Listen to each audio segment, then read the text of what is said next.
surface, and we can actually take, right-click on your viewport, drop-down menu, go rendered, and that's going to give it to you as it's shown in the scene. So whatever you render out, that's what it'll be, and you can edit your texture mapping right here, the scale, so on and so forth.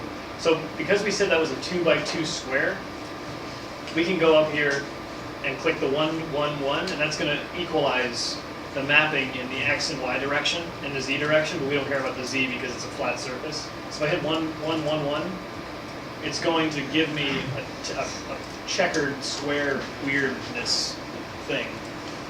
We don't really want that. So if we lock it, and that's also the trick with non-seamless textures. That's why seamless textures are so valuable, because you will never read the delineation of square to square. It'll be one continuous surface. But that's, probably don't have to worry about it.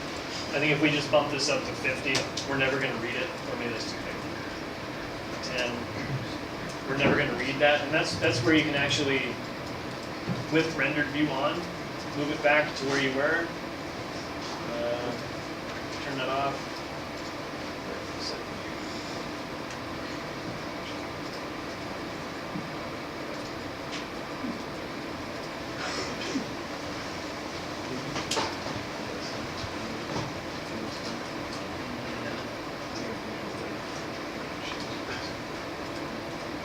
Oh, yeah. It's this guy. Yeah, it's this guy. Yeah.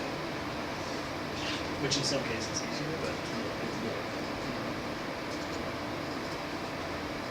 Okay. So we obviously can't really read that too well, but.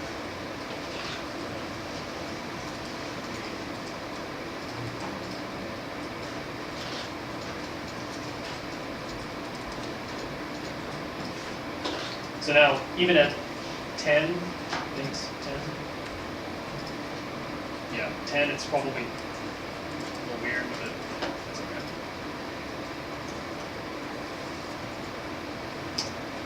And you can see how silly that looks, unless you're going for a tiled thing. But we'll just leave it like that.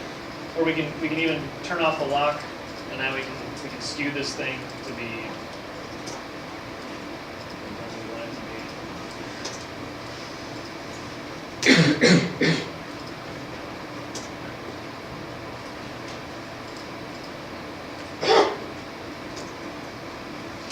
Really doesn't matter.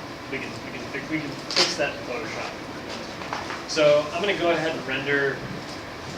Actually, anybody have any questions on mapping? You can do this on any surface, any material. And pretty much the same process in the software. And I would stay away from bump maps, displacement maps, unless you have time. But it's up to you. And bump maps work the same way as reflection maps. All you have to do is right-click your, actually it's already in here. If you've got your material on, down at the maps, down at the bottom, bump, displacement, refraction, background, GI, reflection.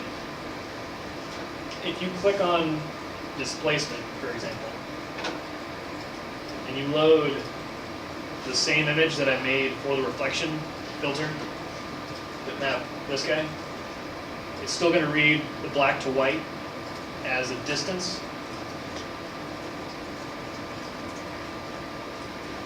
So I'm not going to render this out, but if we overlaid, say, a brick texture, the darkest values of this brick texture are actually in the middle of the brick, and it reads that as a distance from the flush surface. So for us, this would be the most, this would be the deepest value on this image relative to one of these tiles. And it would give us something like that, not that extreme. You can obviously change the amount of displacement it gives you, but once again, that increases your render time, and I don't know if it's worth it, but it all depends. So Displacement really helps when you've got like foreground and a material that you want kind of intense relief to, so that it feels real, not Photoshop all that. It's probably more helpful for wood usually. For Yeah, it's what? good for decking wood and stuff. like wood Yeah. grain, like Yeah. just the spacing between the planks, because that's usually pretty obvious. If you Yeah, don't. it looks really flat. I think bump map is just a less intense version of displacement. It usually is a lot faster. I think a lot of this is really good, and you guys, as young designers finding your way in the world, you guys should be figuring out how to do this for yourself, because the more you know about the ins and outs of the production of some of these things, the more dangerous you are as a designer. Because you'll start to learn through this process that you don't have to model everything, and that you can produce your own texture maps to get kind of artistic control over the imagery you're producing, which is really critical. If you've ever tried to make a tileable map that bleeds into itself, you should spend a weekend and try to do that.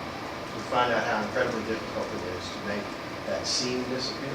There are actually different softwares, I think, that allow you to erode that edge. It's easier to download Yeah. already made textures. But I only say that because, good Lord, I'm dating myself, but 1994, I was trying to do some of that stuff with Photoshop version 2 or 3. And let me tell you, it's a pain in the ass. It's good though, because you understand that, then you understand the difference between the good and bad and that. And you get more selective in how you use it in the scene. Because you can immediately tell if somebody doesn't know how to texture, because you get a really bad tile, and it just throws the whole scene off. The rest of the scene may look amazing, and that one thing immediately draws your attention and pulls you out of the myth of the image being created. And immediately you're like, it's like being in a 3D movie or a good CG movie. And there's that one thing that's wrong about the dude who's running. He just doesn't seem human. Everything else in the scene's amazing, and that one guy not looking quite right immediately pulls you out of the reality of that scene. Those little details matter. does anybody have any questions before we let you loose? Show some magic? Great. Looking good? So for those of you with laptops, we got space set up in the hallway with chairs. If you brought a chair in for yourself, take it back out. We actually have plugs out there so you can plug in and work. We're going to give you, how much time you think? 20? 20 minutes? So 20 minutes to work on your scene and try to get a decent render going. You don't have to finish in 20 minutes. It's not expected that you finish in 20 minutes. What we're hoping is that you test out some of the stuff you just saw so that it becomes a little more ingrained in workflow and your own understanding. If you have questions, yell it out. I think Hans, Brian, Jordan, and I will move around and talk to people about it. I'm probably less helpful right now because I missed probably half that presentation trying to take photos. But I get the general gist of what's going on. So get to work. We'll call you back in when we're ready to start the next phase.